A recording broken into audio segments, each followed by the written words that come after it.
माहितीच्या अधिकारातच काढली. Terna speciality hospital आणि रिसर्च सेंटर, महात्मा फुले जन आरोग्य योजना आहे आपल्याकडे, माहितीये का? जर ही योजना त्या दवाखान्याला लागू असेल तर इलाज दवाखाना करतोय, बिल कुणाकडून घेतोय? शासनाकडून. भैया ह्या हॉस्पिटलला 2012 पासून ही योजना लागू आहे. 2012 मध्ये 24 पेशंटवर 25 प्रकारच्या शस्त्रक्रिया करून 2,50,750 इतके पैसे शासनाकडनं त्या ठिकाणी घेतले गेले तेरणा हॉस्पिटलनं. आता गंमत खरी पुढे आहे भैया. 2013 मध्ये 16 पेशंटवर 138 प्रकारच्या शस्त्रक्रिया. गंमत बघा. आता तुम्ही वैद्यकीय शिक्षण मंत्री होता, 16 पेशंटचं 138 वेळेस काय खोल फिटिंग केलंय?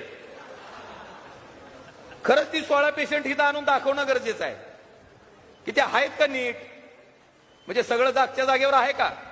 आणि भैयासाहेब 10,13,500 इतकी रक्कम त्या ठिकाणी शासनाकडनं क्लेम केली गेली. 2014ला त्याचाच कित्ता गिरवलाय. पवार साहेब 9 पेशंटवर 80 प्रकारच्या शस्त्रक्रिया. काय गंमत आहे बघा, तरी राहिला असेल का माणूस जागेवर? आणि त्याच्यासाठी 11,32,500 इतकी रक्कम. हे असंच सगळं 2023 पर्यंत काढलं तर डॉक्टर पद्मसिंह पाटील, राणा पाटील आणि अर्चना पाटील यांच्या मेडिकल हॉस्पिटलनं नेरूळच्या 18,23,71,248 रुपये शासनाकडून घेतलेत. आणि ही आपल्याला उपकाराची भाषा करते की तुला फुकट तपासलं. तपासलं का? शासनाचा पैसा म्हणजे कुणाचा आहे शेवटी?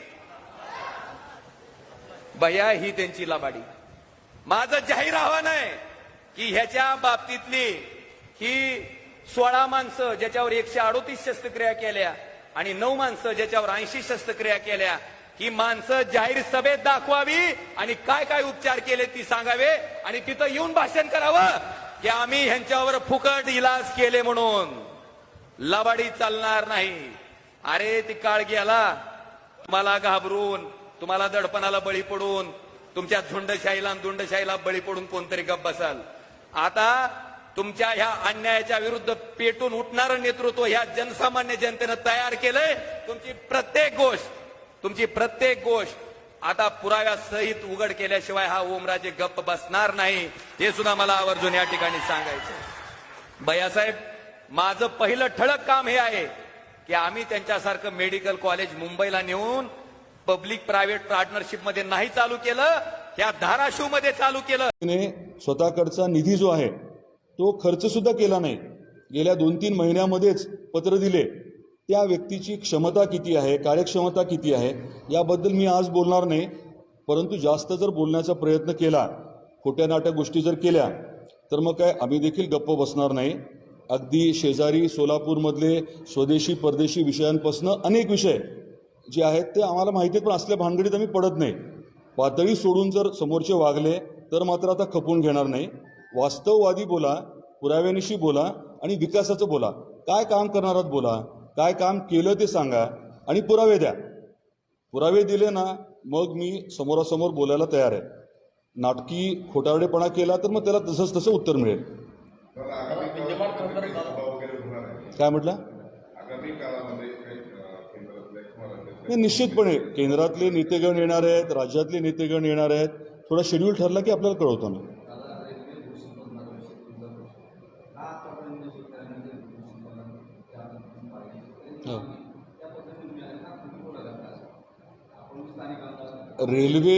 रेल्वे भूसंपादनाच्या बाबतीमध्ये जी प्रक्रिया चालू होती, पैसे वाटप करण्याची प्रक्रिया चालूच होती, मावेजा देण्याची, त्याच्यामध्ये काही लोकांनी जाणीवपूर्वक पत्र देऊन अडथळा आणण्याचा प्रयत्न केला. परंतु प्रशासनाशी बोलून आपण ती प्रक्रिया परत सुरू केली आहे आणि आवर्जून जिल्हाधिकारी जे आहेत त्यांना आपण लवाद म्हणून नेमलेलं आहे, जेणेकरून शेतकऱ्यांना व्यवस्थित न्याय मिळेल, कोणाच्या दबावाखाली काही चुकीचं होणार नाही. जास्तीत जास्त मावेजा मिळण्याच्या अनुषंगाने आपण देखील याबाबतीत कायद्यानुसार पाठपुरावा करणार आहोत. आता खासदार वारंवार आरोप करतात की पद्मसिंह पाटील 5 वर्ष खासदार होते, त्यांनी लोकसभेत जिल्ह्याच्या विकास संदर्भात एकदाही आवाज उठवला नाही आणि एकही केंद्र योजना जिल्ह्यामध्ये आणली नाही. नाही, माझं या बाबतीत म्हणणं अगदी स्पष्ट आहे की 5 वर्षामध्ये आत्ताच्या खासदाराने काय केलं ते सांगावं. मी हे बोललो ते बोललो, ठीक आहे, खूप बोलला, काय केलं ते सांगा, हे माझं पहिलं म्हणणं आहे. आणि बाकीच्या गोष्टींवरती तर जाऊन आपण पुढे. आता तर कुठे निवडणूक, आता उद्या विड्रॉल आहे. पण माझं म्हणणं हे आहे, खोटं नाटकं आता चालणार नाहीत. जे बोलायचं वास्तववादी बोलायचं. नखरे केले तर आता सहन होणार नाहीत.